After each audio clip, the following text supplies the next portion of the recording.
2 semaines de suite les mêmes partenaires pour des sujets différents, naturellement. C'est un plaisir. Je me sens fort, je me sens puissant. J'ai toutes mes troupes avec moi.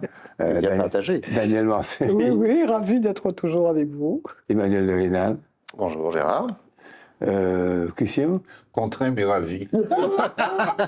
C'est pour rigoler. Et puis Monsieur Barajo. Merci, maître.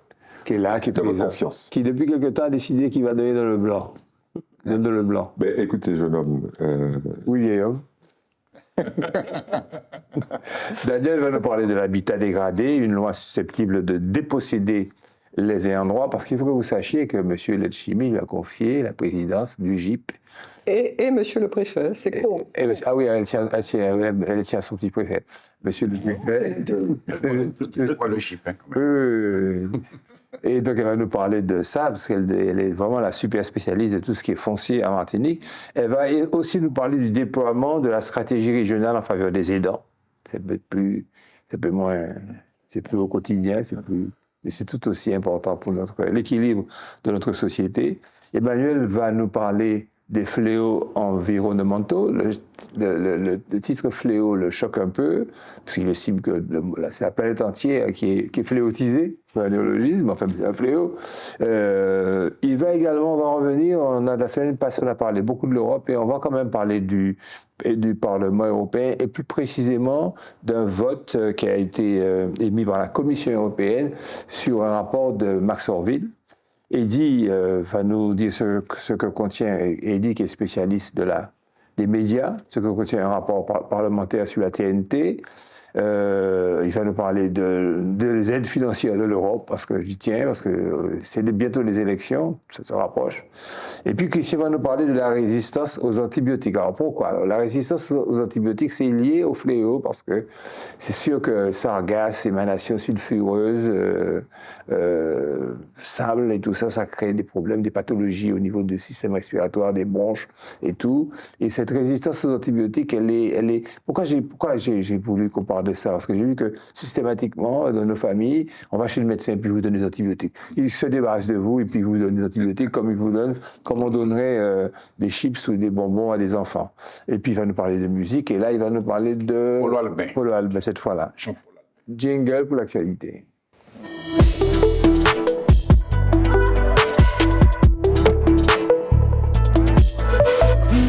Alors, parmi ces fléaux, je tiens au terme fléau, hein, tu as juste asséné ça, qui nous accable.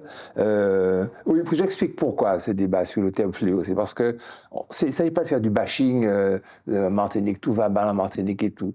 Mais quand ça va bien, il faut dire que ça va bien, et quand ça va mal, il faut le dire. C'est notre liberté à nous, à contre-temps. La sécheresse est venue ajouter au sable qui nous accable et aux sargasses qui polluent nos rivages.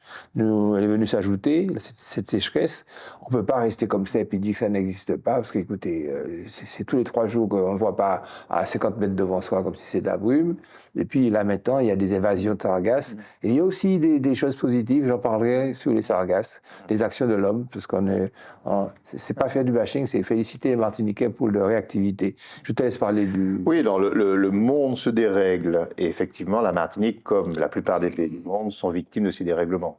Et c'est vrai que nous recevons régulièrement des brumes de sable qui viennent du Sahara. Alors je vous rassure, elles ne sont pas pointées sur la Martinique, hein. Elles traversent les continents, les océans, les pays, et il se trouve qu'on est sur la trajectoire de ces vagues, et donc on en ressent les effets, comme beaucoup d'autres pays d'ailleurs, mais c'est vrai que ce sont des effets qui sont pénibles pour la santé, parce que ces vents chargés de poussière charrient des particules qui vont rentrer dans nos poumons et donc vraiment nous rendre malades. Donc, et puis aussi, ils se chargent de produits toxiques selon les zones traversées, et donc embarquent dans leur mouvement des maladies, des pathologies qui nous affectent et qui affectent également l'environnement. Donc c'est un vrai fléau. Mais encore une fois, qui ne nous concerne pas nous exclusivement, mais qui nous concerne de manière plus régulière qu'avant. On a toujours connu ces vents de sable du Sahara, et c'est vrai que le matin vous vous réveillez, vous voyez un ciel un peu laiteux, vous dites soit ce sont des nuages, en fait non, ce sont ces poussières C'est du sable. qui masquent le... et puis vous commencez à tousser, une toux sèche, vos yeux commencent à rougir, eh bien c'est le sable du Sahara. Et là encore, ce sont des mouvements qui s'accélèrent par les grands dérèglements de la planète, parce qu'il y a la désertification continue sur le continent africain, et cette désertification augmente les volumes qui sont charroyés sur le reste de la planète.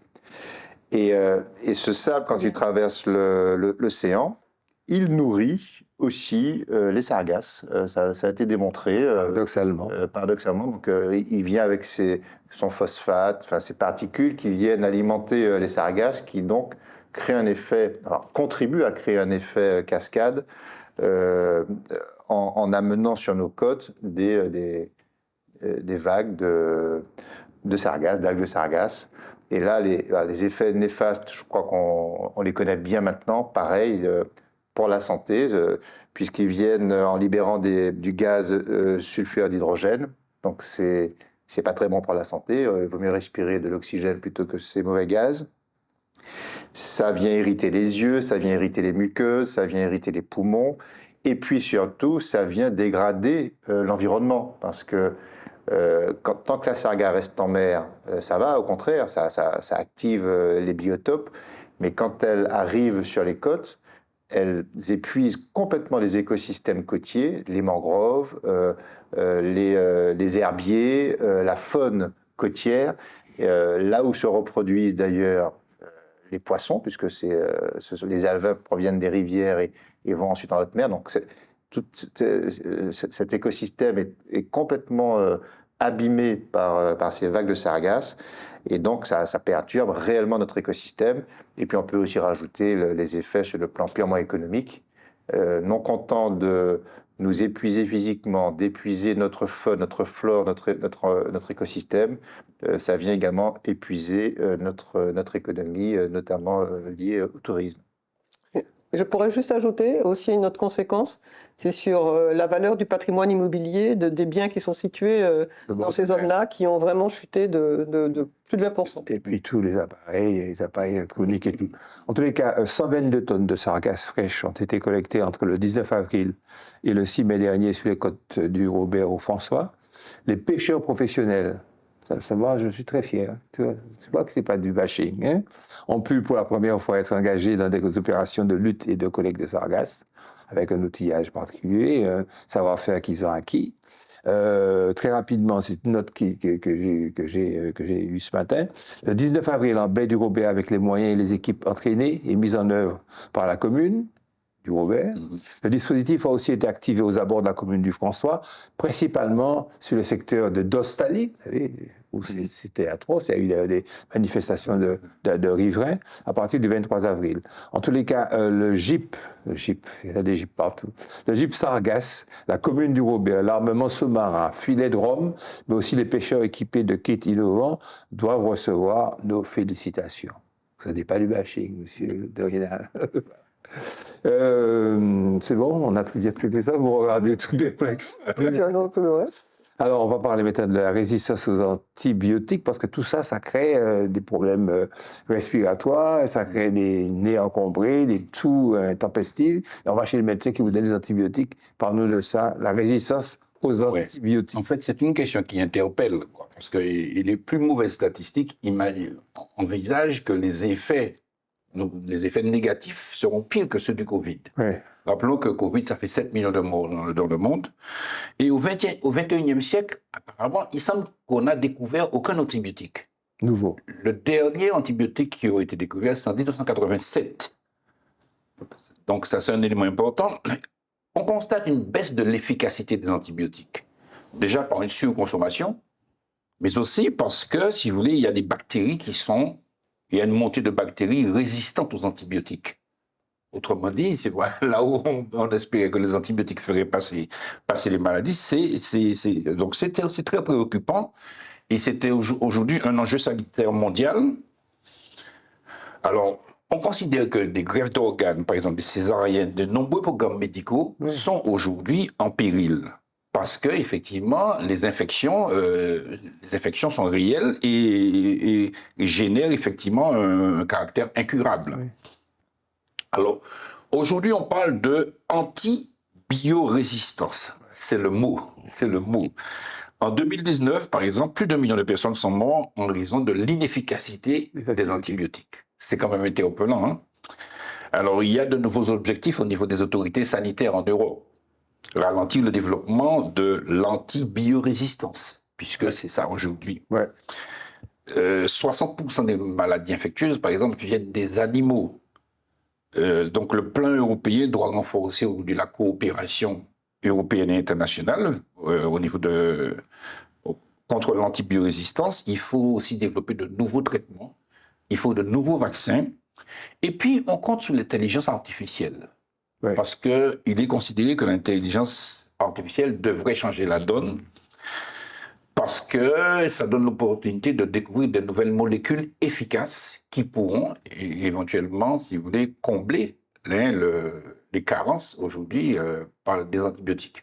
Donc voilà un petit peu les Je vais dire quelque chose qui semble être un cliché, mais Daniel ne me contredira pas. Quand ça ne fonctionne plus, tout ça, eh bien, ce sont les choses de la médecine qu'on dit douces qui fonctionnent, les huiles essentielles, des choses comme ça, voyez vos thérapeutes, et ça fonctionne aussi bien que les antibiotiques. Daniel, habitat dégradé, une loi susceptible de déposséder les ayants droit. Oui, alors c'est assez curieux.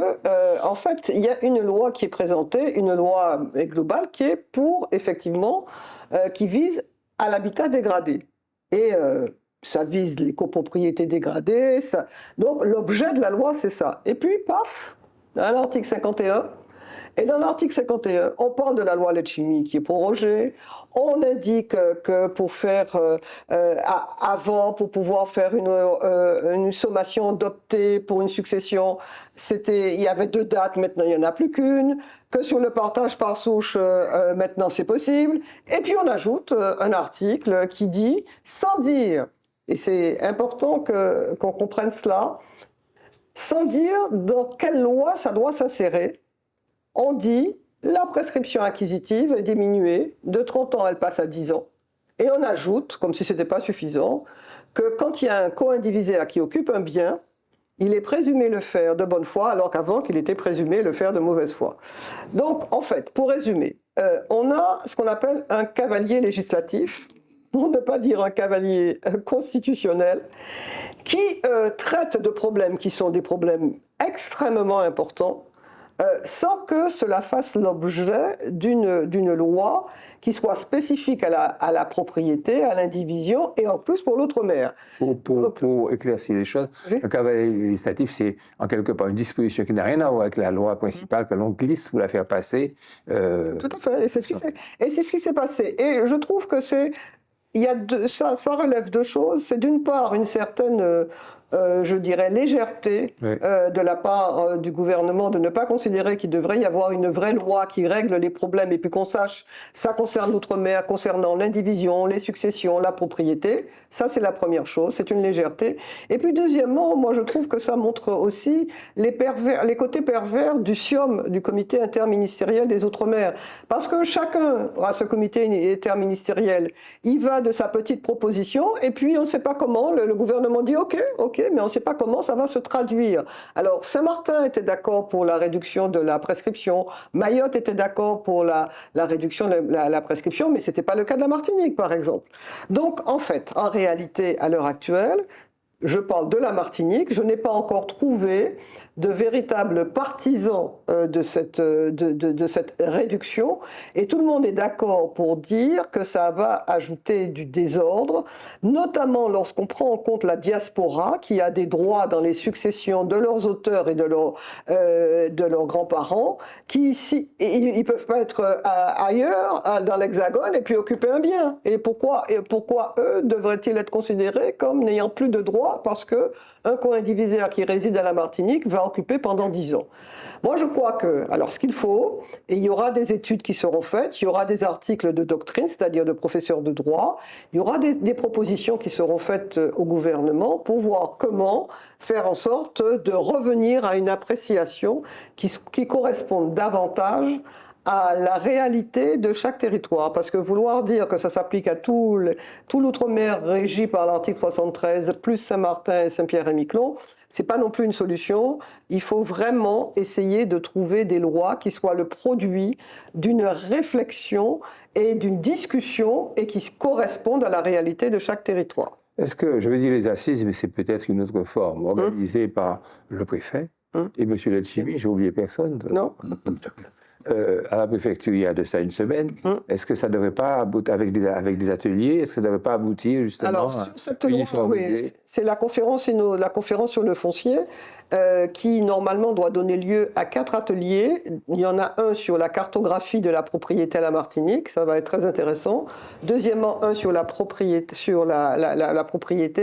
un troisième sur l'indivision et un quatrième sur les façons de transmettre. Et effectivement, cet atelier sur la propriété va englober la question de la notoriété de la prescription. Et donc, par conséquent, on pense qu'il y aura des propositions qui seront faites. Est-ce que c'est des propositions qui pourraient être même sous forme de propositions de modification, de modification, oui, tout à fait. Si on continue le rapport parlementaire, mon cher Heidi Holmes, je sais que vous avez compris la style sur le rapport parlementaire. Je pense que tout le monde l'avait suivi. Je dirais élémentaire, mon cher. Alimentaire. Le rapport parlementaire, mon cher ami, sur la TNT. Oui, alors rappelons quand même que moins de 10% de la population martiniquaise passe par la TNT pour regarder la télévision. Moins de 10 ? Ouais. C'est terrible, hein? Ah. Mais il va falloir voir d'autres chiffres ailleurs, non? Non, c'est ça. J'ai été vérifié. Et ce qui est terrible, c'est que, je dis ça souvent sous forme de boutade, faire la révolution dans un pays où 80% des gens regardent la télévision en payant un abonnement, c'est une vue de l'esprit. C'est ça qu'il faut dire. En France, c'est 30%. Oui. C'est pas énorme non plus. Pas énorme. Donc, il y a des types qui se battent, qui se sont déchirés public, puisque les débats de cette fameuse commission d'enquête parlementaire, alors pour bien faire la différence, il y a des commissions d'information et des commissions d'enquête. Si vous mentez à la commission d'information, c'est pas grave. Si vous mentez à la commission d'enquête, vous êtes susceptible d'être emprisonné. Déjà, vous avez une amende et vous pouvez aller en tôle. Ça arrive très rarement. Mais par contre, les amendes, oui, il y en a eu. Alors, des parlementaires d'opposition ont pris l'initiative. Il y a ce qu'on appelle des niches. Chaque groupe a une niche, donc en fait, un espace réservé, soit pour faire des propositions de loi, soit pour proposer la création de commissions d'enquête. Et là, c'était la France Insoumise qui a proposé de faire une commission d'enquête sur la TNT. La TNT, mais en fait, globalement, la télé. Donc, comme ils peuvent difficilement changer les choses sur les télévisions payantes, au moins la télévision publique et l'accès public et gratuit, entre guillemets, à la télé, ils se sont focalisés sur la TNT. Surtout qu'il y aura un élargissement probable de la TNT à d'autres chaînes. Je rappelle aux gens qui nous écoutent que la TNT, c'est l'accès gratuit à un certain nombre de chaînes à la fois publiques, bien évidemment la totalité des chaînes publiques, et puis des chaînes privées, ce qui donne aux chaînes privées une audience supplémentaire. Voilà, bien. Alors ce rapport a été présenté par un petit jeune un peu foufou de LFI, qui est notre ami Aurélien Saint-Toul, qui s'est fortement opposé d'ailleurs au président. Alors lui, c'est le rapporteur, au président, qui est un député de Renaissance, qui s'est fait remarquer en critiquant, grosso modo, les membres de la commission se sont attaqués aux chaînes de Bolloré, aux chaînes du groupe de Bolloré, c'est-à-dire C8, avec cet individu qu'on appelle Hanouna, Canal+, bien évidemment, parce que il y a une espèce d'a priori qui se vérifie de manière régulière sur la droitisation des chaînes du groupe Bolloré, notamment CNews, etc. Donc c'était un positionnement plutôt politique. Ce combat étant mené par les députés LFI, le député Renaissance s'est singularisé en tenant la journée les travaux de sa commission, et une commission qui attaquait bille en tête les chaînes de Bolloré, et le soir, en allant sur les chaînes de Bolloré, leur donner un satisfecit. Alors là, évidemment, ça a provoqué un scandale, etc. Bon, ce rapport aboutit à quoi? Il aboutit à un certain nombre de propositions qui tentent de renforcer le contrôle, de manière générale, de ces chaînes, et de renforcer la démocratie sur la télévision française. La tendance, effectivement, est à une droitisation et même à des choix politiques des chaînes privées, peut-être un peu moins des chaînes publiques, mais il y a une tendance, et à aboutir à un déséquilibre des rapports politiques, déjà. L'extrême droite prenant une part extrêmement importante de l'exposition publique sur les chaînes, et puis à des triches, bon, à une libération de la parole qui parfois touche à l'indécence. Donc ça, il y a le pouvoir de l'Arcom. Alors l'Arcom, c'est, on va dire, c'est l'agence de contrôle de la télévision en France. C'est le nouveau nom du CSA. Vous vous rappelez le fameux Conseil supérieur de l'audiovisuel qui a été remplacé par l'Arcom.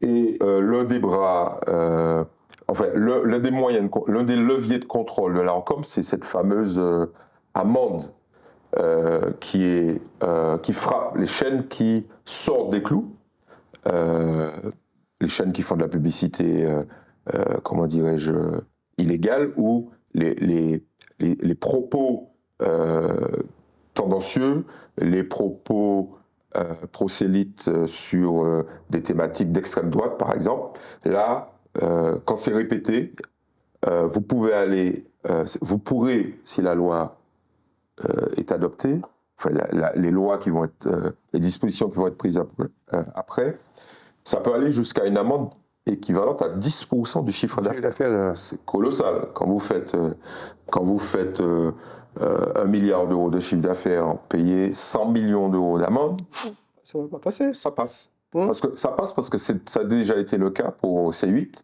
et c'était 5% jusqu'à maintenant.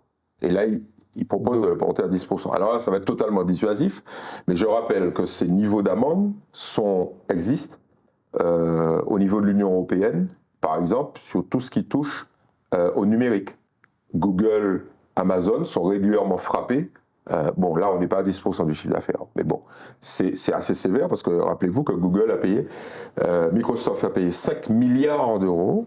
Okay. Amazon a payé à peu près l'équivalent. Google vient de frapper de 1 milliard d'euros. Ça peut faire très, très mal. Alors, il y a d'autres dispositions, et j'en ai retenu une qui est intéressante. C'est cette notion de renforcement de l'indépendance et du pluralisme. Bonjour les dégâts. Bonjour les dégâts. Et en fait, l'idée, c'est que ce qui est en train de se passer, là, on parlait des tendances de manipulation de l'opinion hors antenne, à travers des attaques, des cyberattaques et autres, mais l'un des trucs les plus pernicieux, c'est quand même cette espèce de glissement sémantique régulier vers l'extrême droite, notamment dans les chaînes du groupe Bolloré. On va pas les stigmatiser, mais c'est là que ça se passe, avec une transformation de l'information, une spoliation de l'idée même d'indépendance ou d'équilibre. Donc, bon, il y a d'autres... Il y a plein de dispositions. Il y a plein de dispositions, en particulier, il y en a une qui est la volonté d'équilibrer, parce que le paysage a tendance oui, c'est ça, c'est la droite, c'est par là, à glisser sur la droite, c'est d'ouvrir le paysage télévisuel La diversité. À la diversité, en particulier, Oui. diversité culturelle et peut-être ethnique. Le mot n'est pas employé, mais je pense que c'est ça. Ça fourmille. Vers les communautés. Alors, Ouais. Oui. c'est un grand débat en France, ça. Oui, Il y en a qui vont dire que c'est du wokisme. J'ai retenu également une prise en considération plus efficace Sur les jeunes. Sur les jeunes, absolument, avec des règles très strictes, mais surtout sur le décompte en matière en période électorale. Tenir compte des heures d'écoute, et pas simplement du nombre d'heures écoutées. Alors, allons quand même préciser, les télés s'en sortent. L'idée, c'est que tout le monde ait le même temps de parole. Oui. Tout le monde en termes politiques. Et les télés s'en sortent, surtout celles du groupe Bolloré, elles font pas mal. La journée, elles donnent la place à l'extrême droite, et vers 2h du matin aux autres. Quand personne ne la télé. Adoption de l'avis de Max Orville en commission emploi, avec 35 voix pour et 2 abstentions. Tu vas nous donner le détail de l'avis en question, du rapport qui a été accepté par la Commission de l'emploi et des affaires sociales du Parlement européen. Oui, c'était le 6 février 2023, donc il n'était pas en poste depuis très longtemps et il est d'ailleurs membre de la Commission emploi, notamment, avec d'autres commissions. Et dans ce cadre-là, il a fait une proposition, il a proposé un avis qui a été adopté à l'unanimité, qui, selon lui, concerne les grandes mesures à prendre pour réveiller l'emploi, notamment dans les territoires d'outre-mer, essentiellement les territoires d'outre-mer. Et il a proposé quelque chose dont on a déjà parlé ici avec Idi, et je crois qu'il correspond à quelque chose d'important, qui est le principe de la zone franche sociale. Alors, il faut savoir que derrière ce concept, qu'est-ce qu'il y a ? Il y a l'idée que sur les territoires qui sont concurrencés par des règles européennes ou par un environnement qui est dérégulé, alors c'est le cas notamment des territoires des Antilles, par exemple, on est dans un environnement où on subit le poids, entre guillemets, des règles françaises et européennes en termes de charges de fonctionnement, dans un environnement caribéen qui n'a pas nos contraintes, ce qui fait qu'on n'arrive pas à commercer avec nos voisins, on n'arrive pas à établir de liens, de relations commerciales équilibrées, et il y a même une concurrence déloyale qui se fait, notamment sur les activités de tourisme. Et donc il dit il faut compenser ces handicaps qui pèsent sur l'économie d'une part et sur les salaires d'autre part. Et sa proposition consiste à autoriser les territoires d'outre-mer, dans le cadre d'une zone franche qui serait établie, d'autoriser ces territoires à exonérer le salaire perçu par les salariés de 100% de leurs charges salariales, d'une part, et d'autre part, d'exonérer les chefs d'entreprise des charges patronales qu'ils payent sur les salaires. Autrement dit, pour bien comprendre l'idée, aujourd'hui, quand un salarié touche 2 000 euros de salaire brut, il a en poche, alors je fais des gros arrondis, 1 500 euros, et le patron, lui, il paye 3 000 euros. Donc quand le patron paye 3 000 euros, le salarié touche 1 500 euros. Ces 1 500 euros d'écart, l'idée c'est de les annuler, de manière à ce que le patron désormais paye 2 000 euros, et que le salarié touche 2 000 euros. Ça veut dire quoi ? Ça veut dire que si cette mesure est appliquée chez nous, imaginez, ça veut dire que le coût d'embauche baisse de 20 à 30% immédiatement. Et le niveau de vie et en même temps, le niveau de vie augmente de 20 à 30% immédiatement. Ça veut dire qu'on allume 2 moteurs, celui de l'emploi direct, donc de l'investissement, et celui de la consommation qui finalement renforce les marchés. Et donc on recrée par un choc de cette zone franche sociale un processus, un électrochoc qui relance complètement la machine économique et nous remet dans la compétitivité de l'Europe. À partir du moment où c'est accepté par l'Europe, la mise en œuvre doit se faire par le Parlement. Oui, alors voilà, ce qu'il faut bien comprendre, c'est que lui, il n'a pas pris cette décision, il a fait sauter un verrou. Jusque-là, l'Europe empêchait que des territoires d'Europe puissent s'exonérer de ce type de charges. Il a fait sauter ce verrou. Maintenant, si on veut que ça s'applique, eh bien la main doit être prise par nos parlementaires, à eux d'estimer si ça vaut le coup ou pas. S'ils estiment que c'est intéressant, ils peuvent à ce moment-là produire un projet de loi et le défendre au Parlement. Et à ce moment-là, il n'y aura plus ce verrou, ce barrage qui était invoqué, qui était celui de l'Europe. Désormais, s'il y a une volonté politique locale et qu'on arrive à convaincre le national de la nécessité de cette tranche sociale, Bercy. Voilà. D'autant plus que, parce que la grande critique que l'on fait à cette mesure, c'est de dire, mais qui va financer? Qui va financer? La vérité, c'est que il faut raisonner en économie dynamique. Si cette mesure est prise, il y aura deux effets. Le premier, c'est effondrer le coût social qui pèse sur nos économies, puisque le chômage, théoriquement, là, pour le coup, il serait divisé assez vite par 2. Donc ce coût-là serait remis dans le financement de la zone franche sociale, d'une part, et d'autre part, la consommation, puisque le pouvoir d'achat augmente, repartirait à la hausse, TVA. et donc la TVA, l'octroi de mer, enfin tous les impôts indirects viendraient financer. Donc c'est ça le calcul.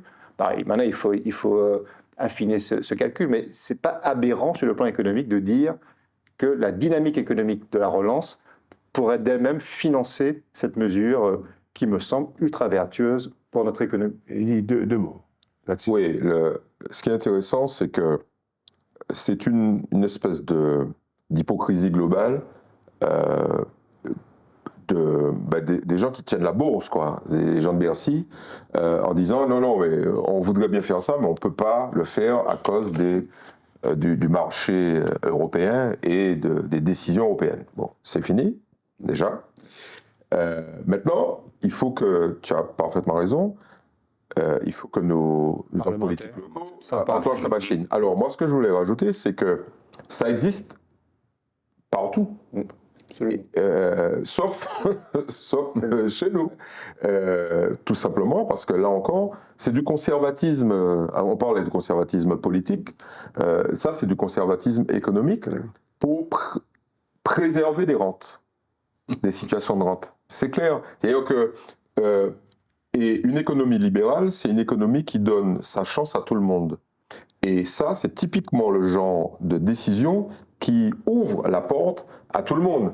Et évidemment, il y a un certain nombre de gens, localement, il faut quand même le dire, et surtout au niveau national, qui disent, bon, écoutez, non, on peut pas mettre de la liberté comme ça, de manière sauvage.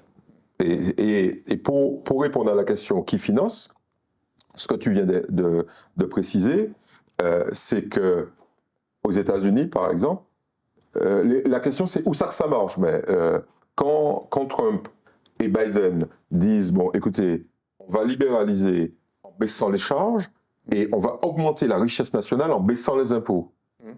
Mais ça marche de manière extraordinaire aux États-Unis. Jingle, société.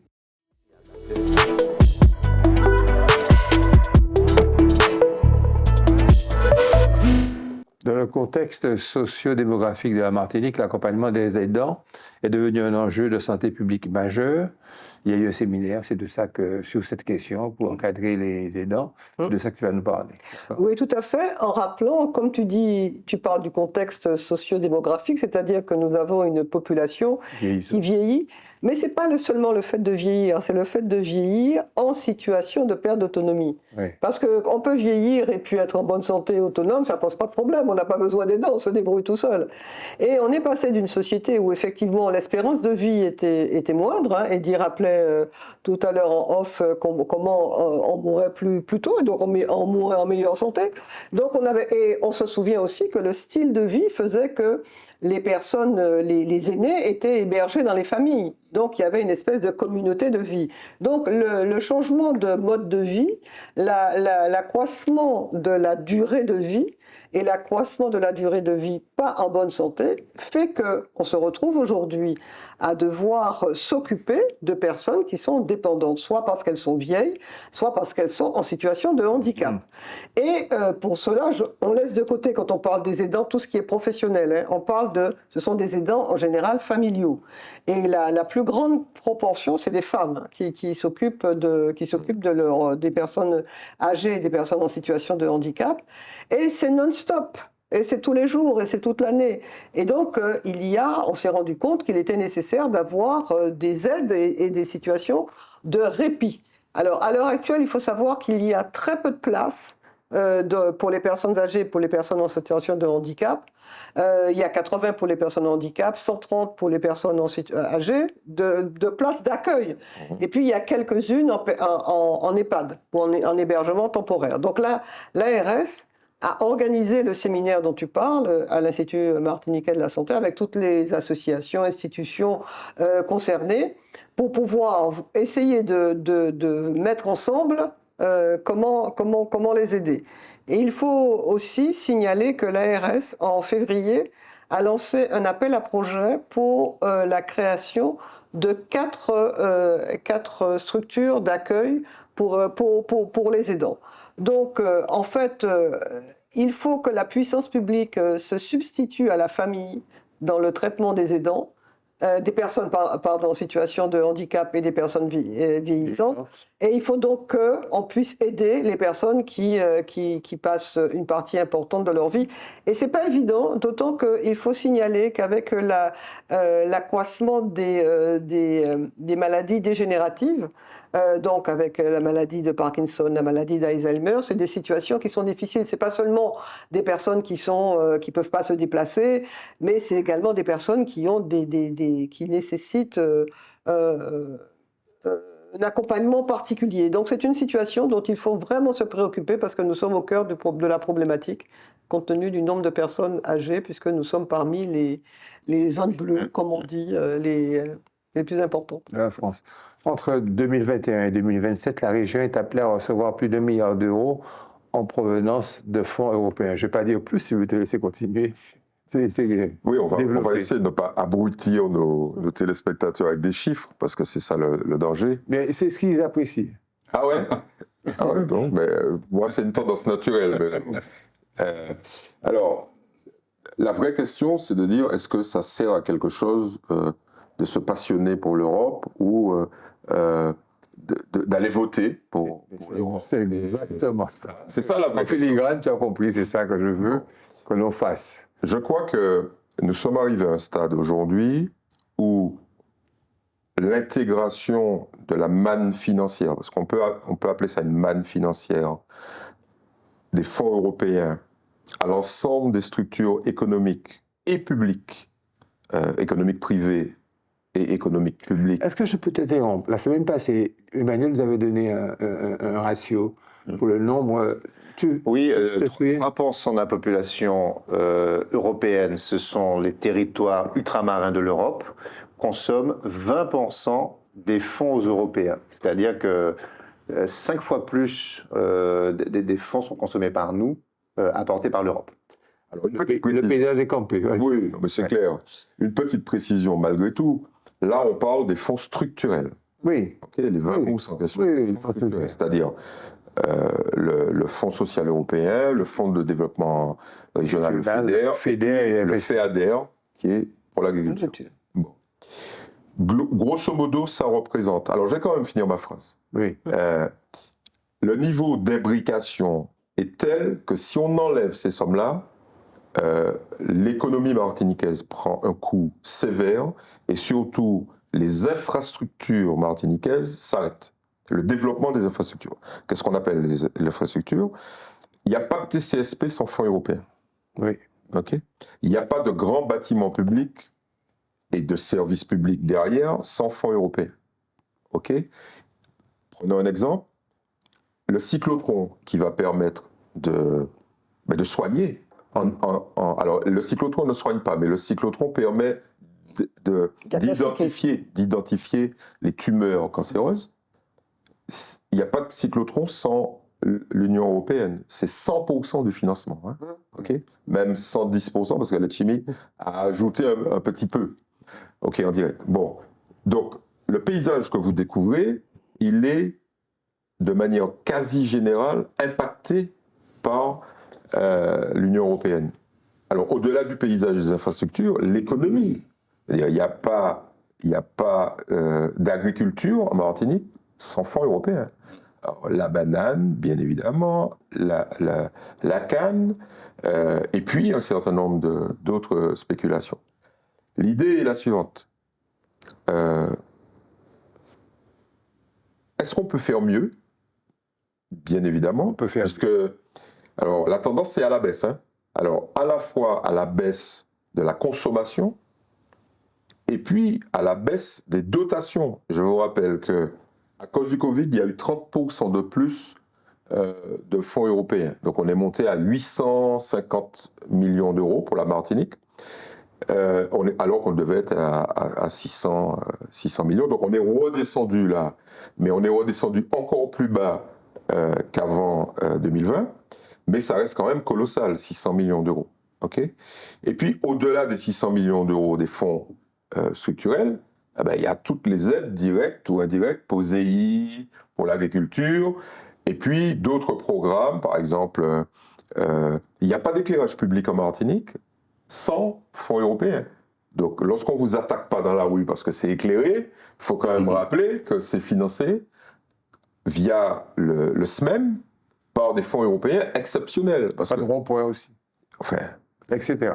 etc. Donc, il reste à conquérir autre chose. C'est ça le challenge. Parce que les 600 millions qui sont là, grosso modo, j'allais dire que c'est une plaisanterie par rapport au potentiel.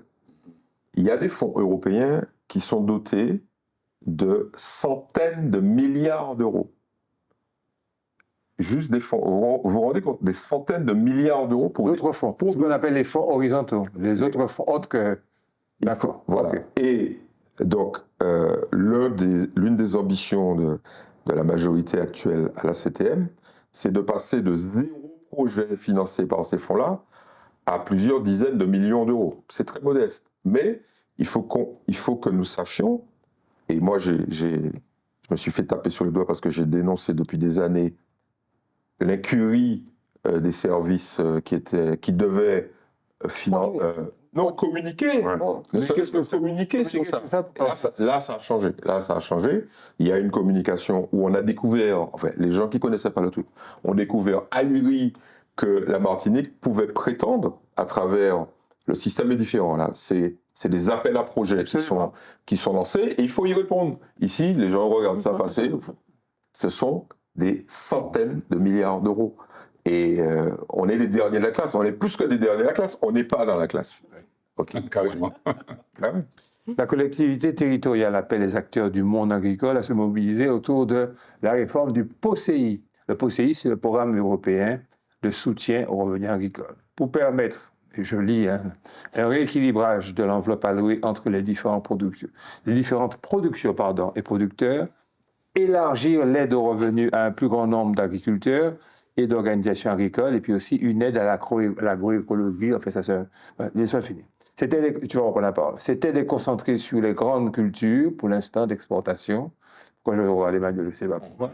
Avec plus de 80% de l'enveloppe, 95 millions d'euros sur 115, pour la banane d'exportation, contre moins de 5% pour les productions du marché local. Mais ce n'est pas du banane bashing ou quelque chose, c'est pas ça, c'est plus subtil, je ne vais pas parler. Selon le rapport de la Cour des comptes du 2 juin 2023, cette situation conduit à un déclin de l'ensemble des productions et à la disparition de grand nombre d'exploitations, puisque vous savez que drastiquement disparaissent même des exploitations agricoles.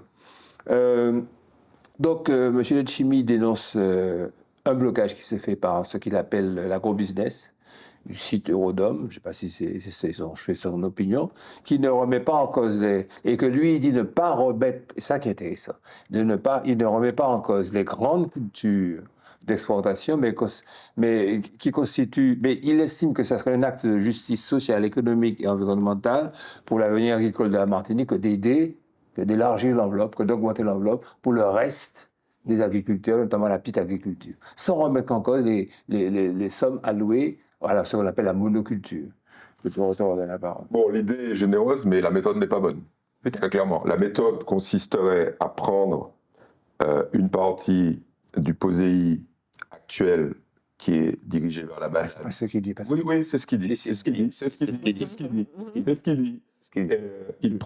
La meilleure justice, c'est la meilleure répartition. Oui. C'est pas la bonne méthode. La bonne méthode consiste à dire qu'il y a une inéquité, et ça c'est un vrai scandale, sur les sommes globales qui sont allouées à l'agriculture dans les DOM. Donc l'idée, c'est pas de prendre une partie pour mettre plus d'autres, mais d'élargir.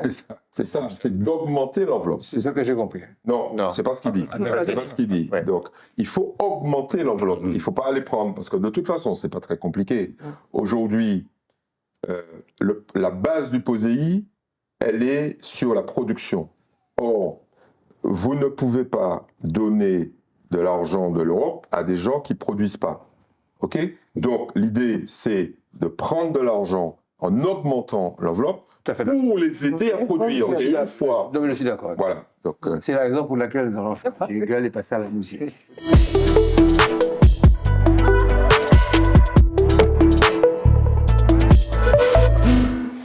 Polo Albin. Alors aujourd'hui, on va vous parler, on va me dire que, parce que là je suis Aubertin, mais d'une des plus belles voix de la Martinique. non, mais c'est là qu'il y a la musique, de toute façon. C'est l'une des plus belles voix de la Martinique, Polo Albin. Polo Les Albin, origines samaritaines protestent un petit peu. Polo Albin, ma connaissance a commencé sur des radios crochets. Il a commencé dans des concours de chant. Et très tôt, il s'est signalé par sa capacité à reproduire de façon merveilleuse le chant de Claude François, de Mike Brandt, de tous ceux qui, en France, si vous voulez, faisaient les grands succès. D'ailleurs, Polo s'est signalé, je me rappelle, quand il est entré dans la Perfecta, avec des chansons comme « Ma chance, c'est de t'avoir ». Il chantait ça merveilleusement. Il chantait Aznavour, il chantait La Bohème. Et puis il chantait « Ne me quitte pas ». C'est cette chanson que je vais vous faire découvrir, chantée par Polo Albin, à travers un package de photos que nous allons découvrir tous ensemble. Ne me quitte pas, ne me quitte pas, ne me quitte pas. Moi, je t'offrirai des perles de pluie venues de pays où il ne pleut pas. Je creuserai la terre juste après ma mort pour couvrir ton corps d'or et de lumière.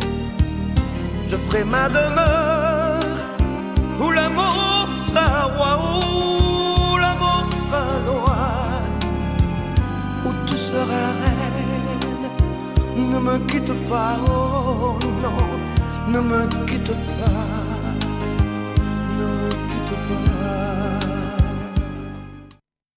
Alors Polo, c'est une longévité. Tout au long de sa carrière, il a eu du succès. Tout au long de sa carrière, il a charmé les gens. Et puis, il a eu une grande histoire avec la Perfecta, avec Marcel Ravenet, par exemple, au chant, Maurice Marie-Louise, Alex Bilon, tous ceux qui nous ont disparu, Maurice Priab, Jean-Paul Pognon, Julien Constance. Donc, dès les premiers albums, il a marqué la Perfecta. Et on va d'ailleurs découvrir le titre merveilleux, La Divinité aussi, auquel il a donné véritablement son chant également. Une composition de Jean Fureur. Le soleil levé le matin à ce ciel-là, j'ai tous les oiseaux que tu passes content. Mon cœur était comme un prière la divinité. Pour y accorder moi mon petit gratte pour toute la journée.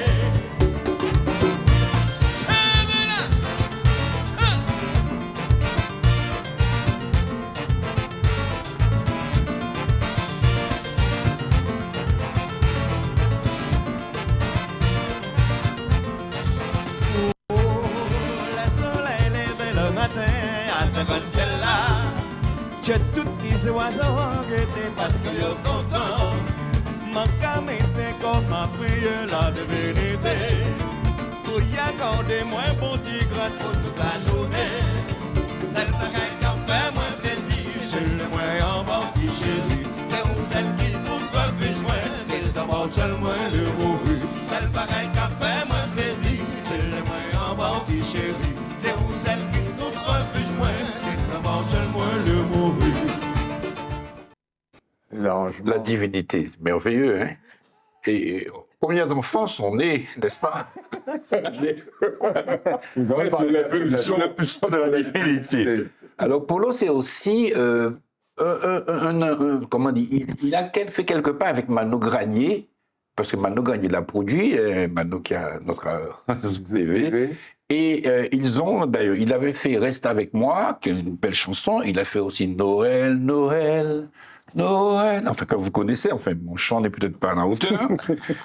Et donc il a fait un bon itinéraire avec Mano Granu et aussi avec J.M. Harmony. On a tous connu J.M. Harmony, Polo a chanté beaucoup J.M. Harmony. On va écouter un troisième titre, c'est Toute bagaille parée, c'est une composition de Daniel Marie-Alphonsine. Ça, c'est aussi un monument qui a été joué par Polo, en tout cas chanté par Polo. Ouais.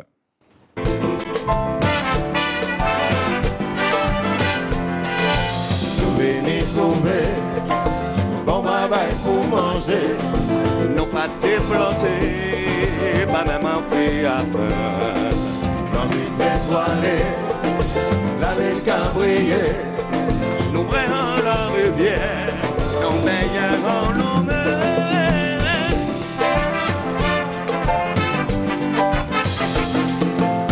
Hey, hey, hey.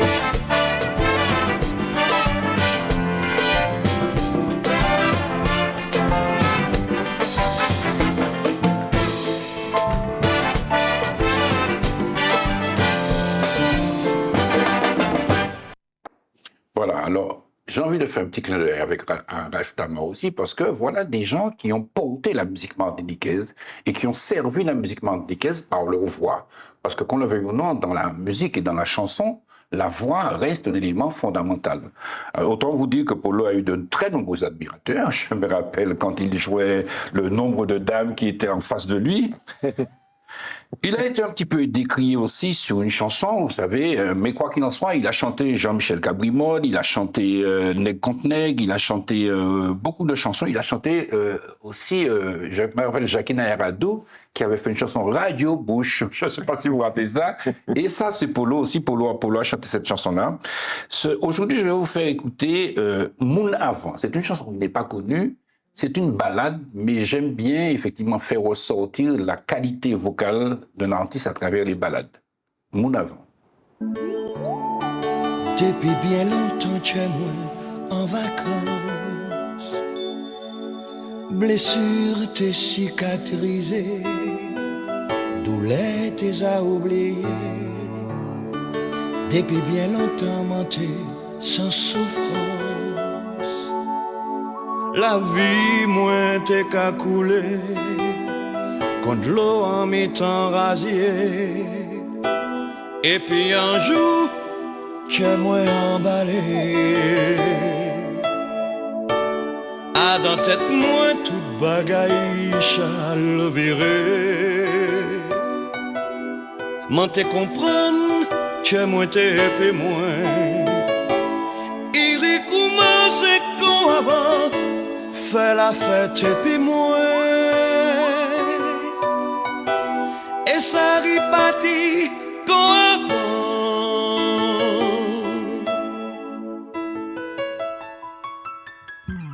Voilà, et vous avez apprécié, j'espère. Découverte, merci beaucoup. Découverte. Alors il y a des chansons comme ça, des chansons très d'émotion qui sont dans notre patrimoine. Malheureusement, on joue toujours en général une musique un peu plus c'est les radios. médias, quoi. Mais voilà, en tout cas, notre orientation ici, c'est aussi de faire découvrir ce genre de chansons et cette qualité d'interprétation. Alors, je rappelle que pour lui, il a chanté de l'amitié à sens unique. L'amitié à sens unique. Il a chanté Nèg contre Nèg, il a chanté La Divinité. Il a eu un prix SACEM pour une chanson qui s'appelle Angela, que malheureusement que je n'ai pas trouvée, qui est comme celle-là. C'est vraiment une très, très, très belle chanson. Et puis, c'est une très longue carrière musicale. Et puis, c'est une diction. Polo, on a toujours compris ce qu'il chante. C'est pas toujours évident. Hein. Avant que nous terminions, parce que ce sont les instructions qui m'ont été données par la technique, je vais saluer nos chers amis auditeurs. Je vais leur dire comment j'étais heureux de participer à cette émission, comment la complicité entre Eddie, qui connaît tous les morceaux Je suis sincère. La nationalité oblige. Merci Emmanuel d'avoir été présent, d'avoir assumé ta tâche avec des sujets un peu clivants que je t'ai imposé. Daniel, Madame GIP, du Foncil. Non, mais ça ne me gêne pas. Dans la rue, on m'appelle Madame Indivision.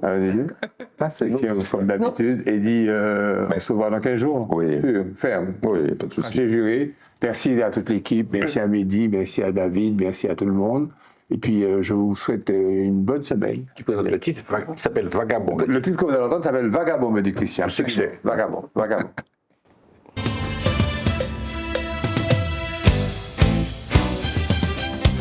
maman est là, Marie Cyprès en l'air, j'en à mon autres connaître, car eux cru moi, pour des moi, eu bien, et aimait moi, ça m'a fait.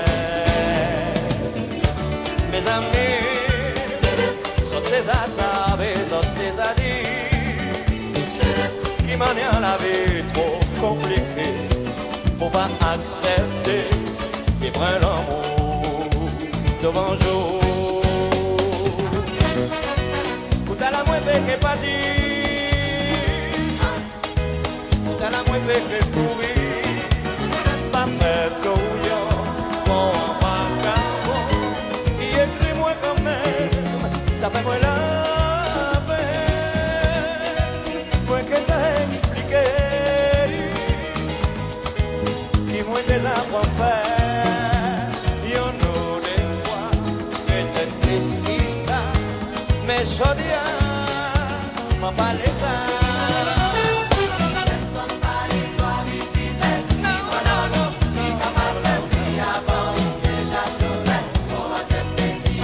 Si on contrôle et qu'à tourner, je dis